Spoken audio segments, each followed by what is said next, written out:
चलिए आज के वीडियो में हम लोग एनसीईआरटी एक्सरसाइज नंबर 13.1 का वीडियो नंबर 1 में हम लोग इसके प्रॉब्लम को करेंगे। ठीक है, अगर इसका थ्योरेटिकल लेक्चर देखना है तो किसी सिन्हा 10th मैथमेटिक्स किसी सिन्हा के प्लेलिस्ट में जाके देख सकते हैं। ठीक है, तो मैं सिर्फ इसके प्रॉब्लम पे चलूंगा। देखिए एक्सरसाइज 30.1 एनसीईआरटी का फर्स्ट क्वेश्चन है। पहला क्वेश्चन जो कह रहा है कि दो घनों जिनमें प्रत्येक का आयतन 64 घन सेंटीमीटर है। दो घन की बात कर रहा है, तो सबसे पहले हम लोग क्या करेंगे, फिगर ड्रॉ करेंगे। चलिए, दो घन के बारे में कह रहा है तो दो घन को हम लोग बनाएंगे। ठीक है, ये देखिए हमारा पहला घन हो गया, ये हमारा पहला क्यूब हो गया। ठीक है, ये पहला क्यूब और एक यहां हमने दूसरा क्यूब बनाना शुरू किया। ठीक है, ये लीजिए आपका एक दूसरा घन तैयार हो गया। ये थोड़ा छोटा हो गया लेकिन समझिएगा सेम डायमेंशन का। ठीक है, अब दोनों घनों का क्या कह रहा है, दोनों घनों का जो आयतन है 64 घन सेंटीमीटर है। इसका आयतन 64 घन सेंटीमीटर और इसका भी आयतन कितना है, 64 घन सेंटीमीटर। मतलब दोनों की भुजाएं समान होगी, मतलब दोनों जो है घन एक दूसरे मतलब समान आकृति के, मतलब समान डायमेंशन के होंगे। क्लियर है दोनों की। चलिए, तो पहले जो डाटा दिया हुआ है उसको लिखते हैं। दो घन जिनमें प्रत्येक का आयतन दिया हुआ है तो लिखेंगे प्रत्येक घन का आयतन, प्रत्येक घन का आयतन कितना दे रखा है, 64 सेंटीमीटर क्यूब। ठीक है, इतना दे रखा है। अब कह रहा है कि संलग्न फलकों को मिलाकर एक ठोस बनाया गया। तो क्या किया, इस घन को इस घन के साथ अटैच कर दिया, संलग्न फलक के साथ। अब संलग्न फलक का मतलब क्या होता है, संलग्न फलक का मतलब होता है वैसा दो फलक जो एक दूसरे के साथ टचिंग इन एक्शन हो, मतलब एक दूसरे के साथ टच करता हो। जैसे मान लिया इस घन को लाके ऐसे करके हमने इस घन के साथ अटैच कर दिया, तो इस घन के साथ अटैच किया तो ये फलक और ये फलक दोनों आपस में मीटिंग करेंगे, मतलब मिलेंगे, तो वही दोनों फलक को हम क्या बोलते हैं, संलग्न फलक। ठीक है, तो दोनों को क्या करेंगे, दोनों को अटैच करेंगे। लीजिए, तो दोनों को अटैच करते हैं, दोनों घनों को आपस में। चलिए फिगर ड्रॉ करते हैं। देखिए ये हमारा पहला घन हो गया, ये रहा हमारा पहला क्यूब। अब इसके साथ जो है ना दूसरे घन को अटैच कर रहे हैं। चलिए देखिए ये हो गया हमारा, एक मिनट, दूसरे घन को इसके साथ अटैच करेंगे तो कैसे करेंगे, देखिए फिगर ड्रॉ करने का तरीका सीख लीजिए। ये देखिए हमारा दूसरा घन इसके साथ अटैच हो गया। क्लियर है, दोनों घनों को आपस में अटैच कर दिया। अब देखिए, तो पहले हमको क्या करना है, इन दोनों की भुजा के बारे में जान लेना है। तो पूछ रहा है ये जो ठोस बना, ये जो ठोस कैसा बन गया, घनाभ के आकार का ना, लंबाई अलग हो गया, चौड़ाई और ऊंचाई भले ही सेम है लेकिन लंबाई अलग हो गया, एक घनाभ बन गया। तो कह रहा है घनाभ का पृष्ठीय क्षेत्रफल, इसका पृष्ठीय क्षेत्रफल ज्ञात करना है। तो पृष्ठीय क्षेत्रफल ज्ञात करने से पहले इसके डायमेंशन के बारे में हमें जानना पड़ेगा। लेंथ क्या है, विड्थ क्या है, हाइट क्या है, इसके बारे में जानना पड़ेगा। तो चलिए पहले इसकी भुजा के बारे में जान लेते हैं। इसलिए लिखेंगे यहां से आयतन से निकाल लेते हैं प्रत्येक घन का भुजा, इसलिए लिखेंगे प्रत्येक, चलिए प्रत्येक घन का आयतन का फॉर्मूला क्या होता है, घन के आयतन का फॉर्मूला हमने बताया था भुजा क्यू। ठीक है, हाँ भुजा क्यू, ये हो जाएगा भुजा क्यू इज इक्वल टू कितना, 64 सेंटीमीटर क्यूब। क्लियर है, चलिए आगे हम लोग समझते हैं। अब देखिए क्यूब रूट, क्यूब हटेगा तो इधर क्यूब रूट चढ़ेगा, चढ़ेगा कि नहीं चढ़ेगा, बस क्यूब रूट कीजिए। भुजा is equal to cube root 64। आप 64 का क्यूब रूट निकालेंगे तो कितना आएगा, 4 आएगा। ठीक है, इसलिए भुजा इज इक्वल टू कितना हो जाएगा, भुजा कितना हो जाएगा इसका 4 सेंटीमीटर। क्लियर है। अब देखिए दोनों की भुजा 4-4 सेंटीमीटर आ गया, ये 4 सेंटीमीटर, इस ये लेंथ इसका 4 सेंटीमीटर, चौड़ैया 4 सेंटीमीटर और ऊंचाई 4 सेंटीमीटर। ठीक है, इसका भी सेम डायमेंशन वैसा ही है। ठीक है, तो अब देखिए पहले तो ये वाला घन ये था ना, यहां से यहां तक, तो इसकी लंबाई कितनी थी 4 डाल दिए। अब देखिए ये वाला घन को इधर अटैच किए तो इसकी लंबाई भी 4, इधर भी 4, यहां से यहां तक 4, यहां से यहां तक 4। ठीक है, तो टोटल लेंथ कितना हो गया घन आपका 8 सेंटीमीटर। चलिए अब चौड़ैया की बात करें, ये चौड़ैया 4, अब इसके साथ अटैच किए तो इसकी चौड़ाई भी 4, मतलब पूरे घनाभ की जो चौड़ाई होगी वो 4 सेंटीमीटर होगी। लीजिए 4 सेंटीमीटर। क्लियर है। अब इस घनाभ की ऊंचाई, इसकी भी ऊंचाई 4 है, दोनों को अटैच की ऊंचाई चेंज होगा क्या, नहीं होगा। इसकी भी ऊंचाई कितना होगा 4 सेंटीमीटर। चलिए विड्थ हो गया 4 और इसकी लेंथ कितना होगा 4 और 4 8 सेंटीमीटर। क्लियर है। चलिए इसको मिटा देते हैं, लिख लिया आप लोग, ठीक है मिटाते हैं। हाँ नीचे नहीं लिख रहे ताकि बोर्ड आपको वीडियोस में सारा डाटा आराम से लिखे। अब लिखते हैं यहां से इसके नीचे, जस्ट जितने कंटेंट हुए उसके नीचे, चूंकि बने घनाभ की लंबाई कितना हो जाएगा, बने घनाभ की लंबाई की बात करें तो कितना 4 और 8 सेंटीमीटर, 8 सेंटीमीटर। क्लियर है। विड्थ कितना हो जाएगा, चौड़ाई की बात करें तो कितना हो जाएगा विड्थ 4 सेंटीमीटर। चलिए ये 4 सेंटीमीटर हो गया। अब ऊंचाई की बात करें, हाइट क्या होगी इसकी, तो हाइट भी 4 सेंटीमीटर होगा।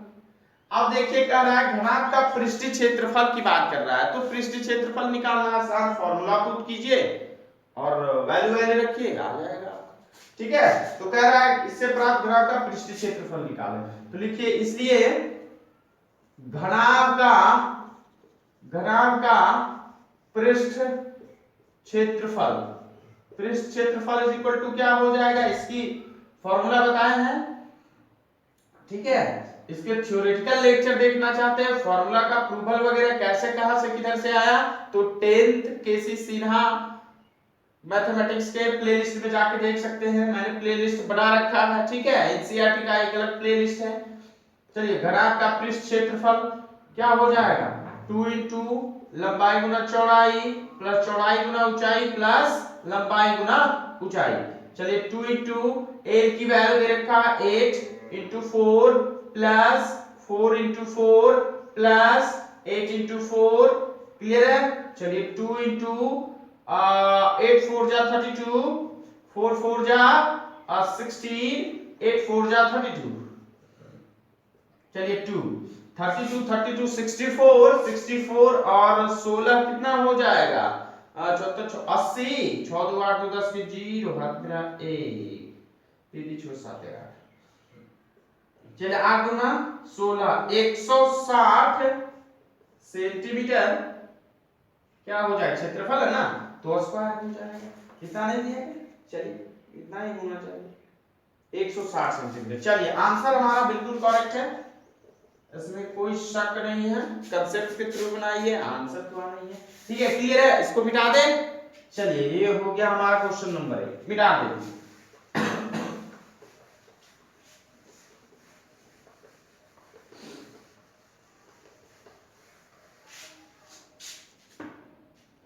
क्वेश्चन नंबर 2 पे चलते हैं हम लोग। देखिए क्वेश्चन नंबर 2 पे क्वेश्चन की मार्किंग एकदम बोल्ड होनी चाहिए ताकि एग्जामिनर को, कॉपी जांचने वाले को स्पष्ट रूप से दिखे। ठीक है, थोड़ा इंक डाल दे इसमें। हाँ, और इसमें कैलकुलेशन इंपॉर्टेंट है, इसके कैलकुलेशन को आप आराम से करेंगे तरीके से, जितनी बार प्रैक्टिस रहेगी आपकी उतनी अच्छी कैलकुलेशन होगी आपकी। ठीक है, तो आप मैथमेटिक्स को जितना ज्यादा प्रैक्टिस करेंगे उतना ही कॉन्सेप्ट आपके माइंड में आएगा। और कैलकुलेशन तो मजबूत होना ही चाहिए, मैथमेटिक्स कैलकुलेशन का खेल है। ठीक है, तो कैलकुलेशन मजबूत होना ही चाहिए। चलिए आगे हम लोग चलते हैं क्वेश्चन नंबर सेकेंड पे। क्या कह रहा है क्वेश्चन, कोई बर्तन एक खोखले अर्धगोले के आकार का, ठीक है, अर्धगोले के आकार का है जिसके ऊपर एक खोखला बेलन है। कह रहा है एक बर्तन है, तो बर्तन का नीचे का जो बेस है वो अर्धगोले के आकार का है, ठीक है। किस प्रकार का है, अर्धगोले के आकार का, ये हमारा अर्धगोला हो गया, ठीक है, कप जैसा। अब इसके ऊपर एक खोखला बेलन भी है, ठीक है, तो एक खोखला बेलन बना लीजिए, ये देखिए खोखला बेलन है, ठीक है।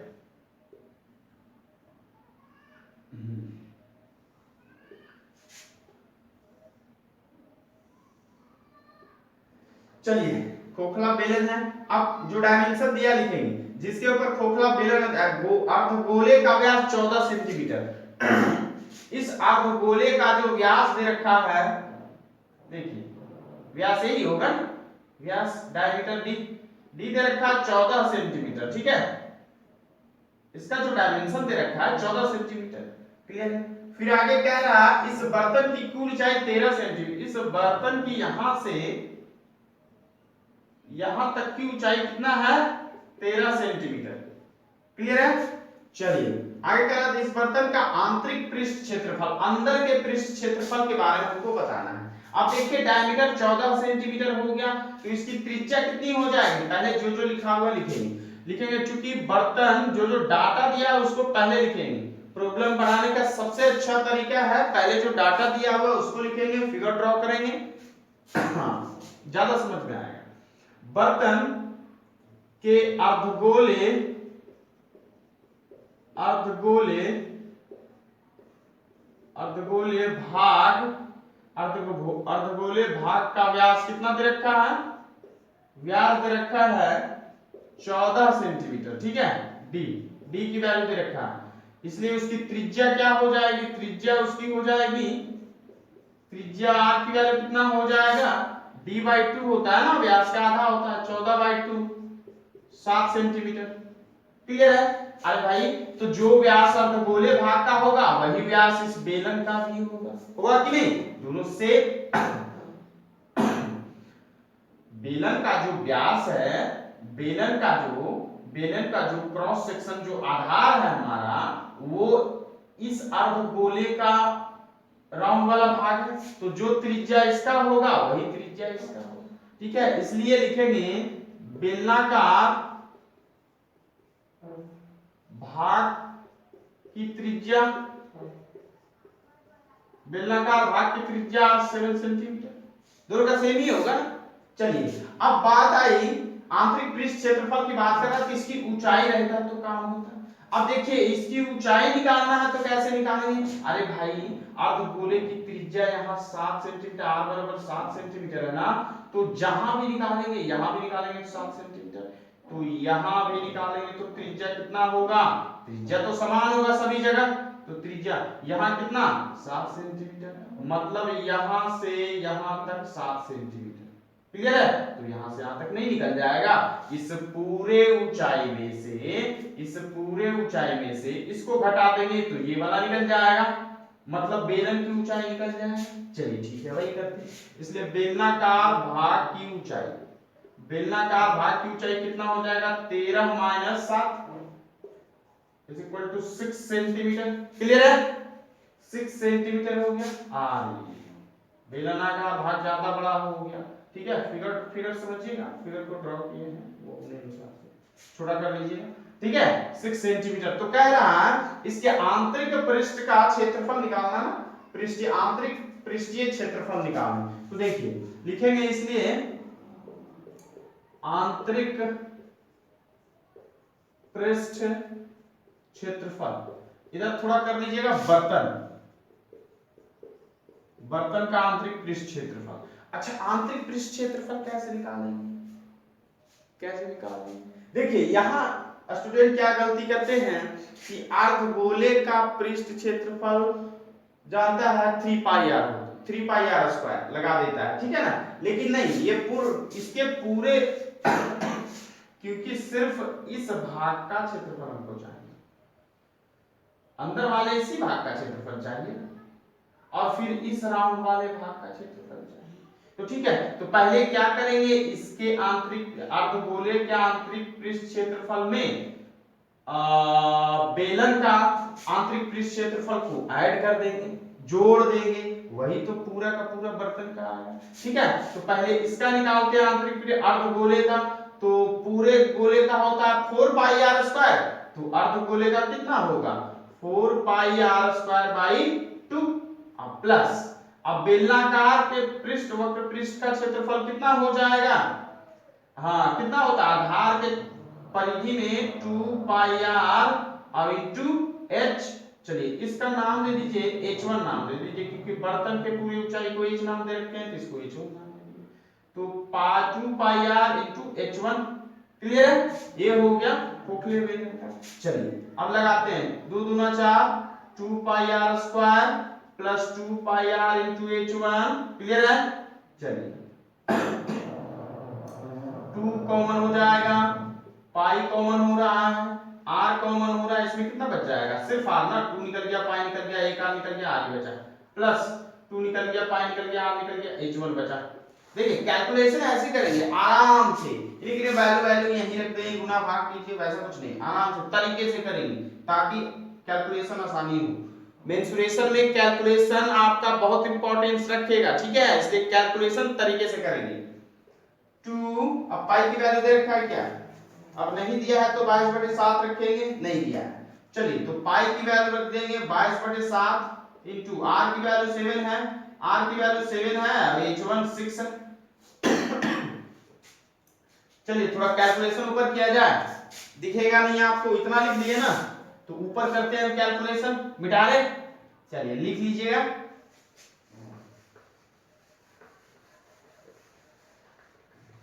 चलिए ये मिटा दिए हम आपको, ये मिटा दिए। अब देखिए कैलकुलेशन की बात करते हैं, यहां से 7 से 7 मर गया ना, 7 से 7, अब 22 गुना 44 गुना 7 6 13, बस मल्टीप्लाई कीजिए, 44 और 13 मल्टीप्लाई कीजिए, 13 छक 52, 13 छक 52 कीजिए, 257 कितना दे रखा है यार, 572 572, yes I am right, 7572, you are right, आप लोग भी सही हैं, हम भी सही हैं, 572 सेंटीमीटर क्षेत्रफल निकलना आंसर। चलिए देखिए, तो ये हो गया हमारा बर्तन का, कुछ नहीं किए, अब गोला भाग का निकाले और ऊपर वाले भाग का निकाला, दोनों को ऐड कर दिया, क्लियर है, मिटा दें। चलिए समझिए, तीसरे क्वेश्चन पे चलते हैं हम लोग।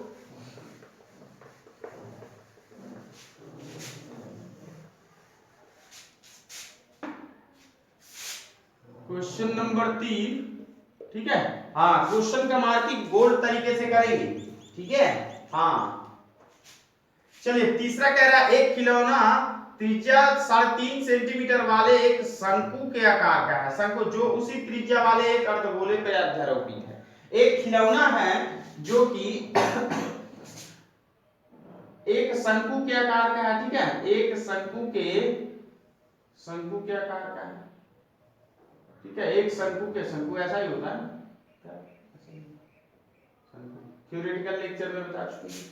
ये हो गया हमारा शंकु के आकार का, तो कह रहा है ये जो शंकु है ये एक अर्धगोले पर अध्यारोपित है कि नहीं, हाँ अर्धगोले पे अध्यारोपित, ठीक है। अब मेजरमेंट की बात करें तो खिलौना, एक खिलौना त्रिज्या इतना सेंटीमीटर शंकु के आकार है, 3.5 सेंटीमीटर दे रखा है इसका त्रिज्या, त्रिज्या के इधर कितना दे रखा है 3.5 सेंटीमीटर, ठीक है, तो त्रिज्या दोनों का सेम होगा, शंकु के आधार का भी त्रिज्या वही होगा, अर्धगोले का भी त्रिज्या वही होगा, ठीक है। तो कह रहा जो उसी त्रिज्या वाले एक अर्धगोले पे अध्यारोपित इस खिलौने की संपूर्ण त्रिज्या 15.5 सेंटीमीटर, इस खिलौने का जो पूरा ऊंचाई दे रखा है, कितना दे रखा है, h की वैल्यू दे रखा है आपका अब 15.5 सेंटीमीटर, क्लियर है। इस खिलौने का संपूर्ण पृष्ठ क्षेत्रफल ज्ञात करना है, तो कह रहा है इस खिलौने का संपूर्ण पृष्ठ क्षेत्रफल ज्ञात करना है। संपूर्ण पृष्ठ क्षेत्रफल की बात कर रहा है तो कैसे निकालेंगे भाई, चलिए ठीक है।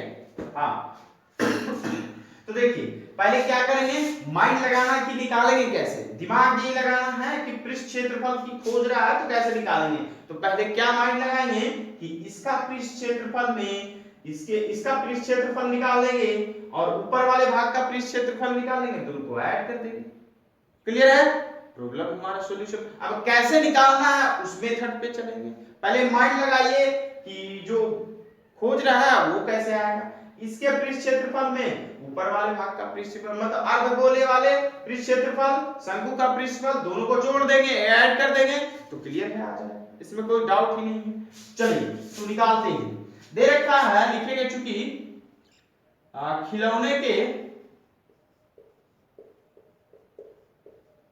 खिलौने के शंक्वाकार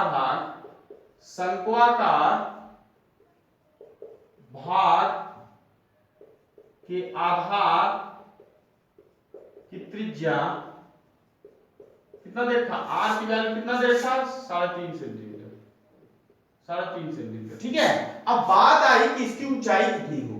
अब इसकी ऊंचाई की बात करें तो कितना होगा, अरे भाई अर्धगोले की त्रिज्या भी तो वही होगा 3.5 सेंटीमीटर, 3.5 सेंटीमीटर, तो ये वाला भी तो 3.5 सेंटीमीटर ही होगा, जस्ट पहले वाले प्रॉब्लम के जैसा। तो ये 3.5 सेंटीमीटर, तो ये वाली ऊंचाई कितना, अरे भाई बड़े वाले में से इसको घटा नहीं देंगे, अरे 15.5 में से 3.5 घटा दीजिए, ये वाला ऊंचाई निकल जाएगा। क्लियर है, तो खिलौने के शंक्वाकार भाग के आधार की त्रिज्या इतना हो गया और इसकी ऊंचाई कितना हो जाएगा। ऊंचाई की बात करें, इसका h है तो h1 नाम दे देते हैं, इसका h1 कितना हो जाएगा 15.5 माइनस 3.5 3.5 तो कितना आ जाएगा 12 सेंटीमीटर ना, 12 सेंटीमीटर आ गया। क्लियर है, अब बात आई नीचे वाले अर्धगोले का मेजरमेंट लिखते हैं। लिखेंगे अर्धगोले भाग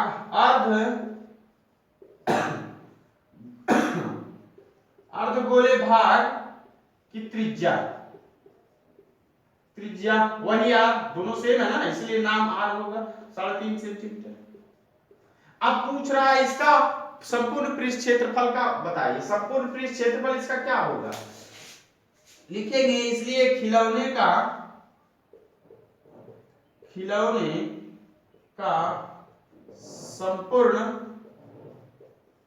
संपूर्ण पृष्ठ क्षेत्रफल की बात करें, संपूर्ण पृष्ठ क्षेत्रफल की बात करें तो क्या होगा, पहले तो अर्धगोले वाले भाग का पृष्ठ क्षेत्रफल, अर्धगोले वाले भाग का पृष्ठ क्षेत्रफल कैसा होगा, ठीक है, ये वाला, अरे पूरे का होता है 4 पाई आर स्क्वायर, तो आधा का कितना होगा, हाफ कर देते हैं, प्लस अब शंक्वाकार भाग का पृष्ठ क्षेत्रफल का क्या होता है फॉर्मूला, पाई आर एल, यही होता है ना, पाई आर एल।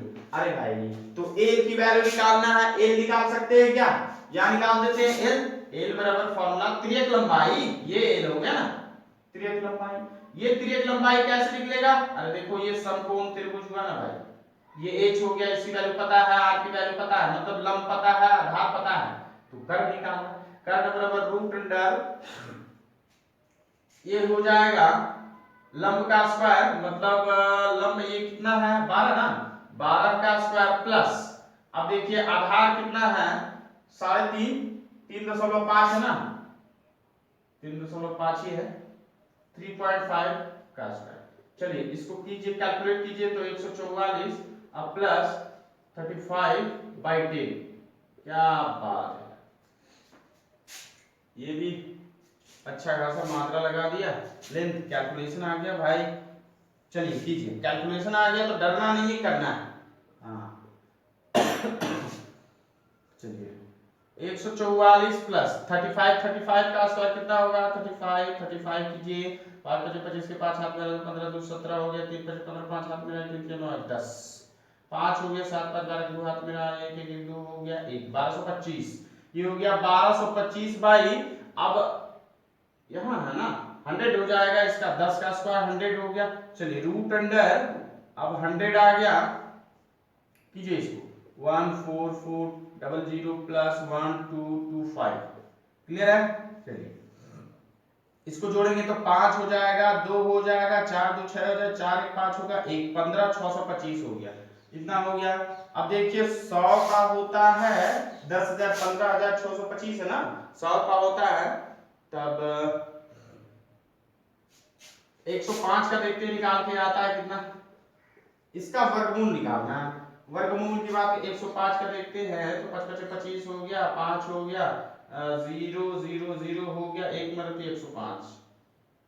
अरे भाई क्या कर रहे हैं, 5 हो गया ना, चलो 5 हो गया, ये 2 हो गया, 5 15 0 हाथ में आए, नहीं 115 का होगा क्या, 115 115 15 गुना कीजिए, 5 25 के 5 हाथ मिला दो, 5 2 7 है, 5 हो गया, ये 5 1 1, फिर हो जाएगा 5 1 1। अब चलिए 5 हो गया, 7 5 12 2 हाथ मिला, 1 हो गया, 5 5 10 11 12 के 2 हाथ मिला, 1 2 1 3 देखा होगा भाई। अरे भाई इससे बढ़िया आसान तरीका है यार कि आप इसका वर्गमूल निकाले, हम भी कहाँ भटक रहे हैं, भटका राही घर को आए। हाँ दिन भर अंदर अंदर पंछी घूमेगा, फिर तो घोंसले में ही आना है उसको, अपने घर तो आना ही है। जोड़ा लगाइए, फटाफट लग गया जोड़ा, एक मुड़ते एक से लगाइए, 1 हो गया, 1 हो गया, 1 कट गया, 1 2 हो गया, 1 56 हो गया। अब बैदुना 44 21 बैदुना 44 बैदुना 44 2 से लग जाएगा। चलिए 24 हो गया, 44 हो गया, कितना हो गया, 4 2 6 या 1 हो गया। चलिए 56 हो गया, 25 डाल दीजिए। 245 बचे कितना हो जाएगा, 245 5 दूना 10, देखते हैं 5 से लगाते हैं तो होगा क्या, 5 के 20, आई थिंक हो जाना चाहिए। क्या यार 5 25 25 के 5 हाथ मिला दो, 5 के 20 22 के 2 हाथ मिला दो, 15 10 दोबारा, क्या बात, ये कितना आसानी से आ गया। इसका कितना आया महत्तम 125 ना, इसका क्या बोलते हैं, क्या निकाले, वर्गमूल निकाले ना, महत्तम कह रहे, माइंड कहाँ जा रहा है, 125 आ गया, ठीक है। तो अब देखिए इसका 125 और नीचे 100 का वर्गमूल 10, अब देखिए तो इसका कितना आ जाएगा 12.5, ठीक है। तो संपूर्ण पृष्ठ ए की वैल्यू कितना आ गया, कैलकुलेशन लिख लीजिएगा भाई, इससे पहले इसको कर लीजिएगा त्रिक लंबाई की।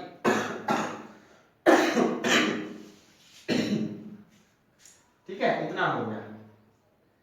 चलिए इसको काटिए, 2 दूना 4 2 pi R square plus pi R L, 2 common नहीं होगा, पाई कॉमन हो जाएगा, आर कॉमन हो जाएगा, 2r इधर हो जाएगा, एल हो जाएगा, ठीक है ना। पाई निकल गया, एक आर निकल गया तो 2r हो गया, प्लस पाई आर निकल गया, एल हो गया। चलिए ठीक कैलकुलेशन वैल्यू रखिए, पाई की वैल्यू रखिए, दिया है क्या पाई की वैल्यू, नहीं दिया है, बस वैल्यू रखिए, पाई की वैल्यू 5/7, आर की वैल्यू 3.5, 2 into r की वैल्यू 3.5 प्लस l की वैल्यू 12.5, इतना ही है ना, 12.5। अब देखिए ये सब कैलकुलेशन मिटा रहे हैं, आप वीडियो को पॉज करके लिख लीजिए या तो फिर स्क्रीनशॉट ले लीजिए, मिटा रहे क्या, मिटा दे।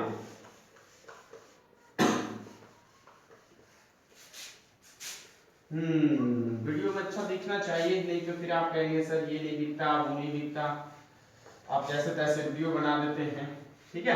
तो हमारे कंटेंट से मन करें, चलिए चलिए कितना हो गया आप करते हैं तो हो जाएगा, ये क्या हो जाएगा 22/7 इंटू, अब 35 है तो दशमलव हटाएंगे तो 10 हो जाएगा ना, गुना, अच्छा 35 गुना 70 तो इससे भी हो जाएगा प्लस, अरे भाई 35 गुना 70 होता है दशमलव 0 होगा ये, ठीक है तो 7 होगा, अरे 3.5 गुना 7 होता है, छोड़िए ना। अब 12.5 क्लियर है। चलिए 22/7 गुना 35/10 इंटू, अब इसको जोड़ेंगे कितना होगा 19.5, कितना ही होगा 12 7 में, सही लग रहा है, सही सही किए। चलो अब इसको अगर काटना चालू करें तो 7 × 5 30 अब 5 गुना 10, क्लियर आओ कटेगा, 2 से 11 मतलब कट गया।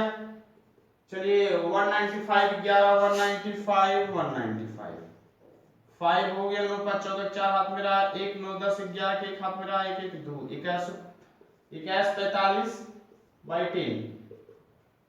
11, हाँ ठीक, 1145/10 तो इतना 214.5 सेंटीमीटर स्क्वायर।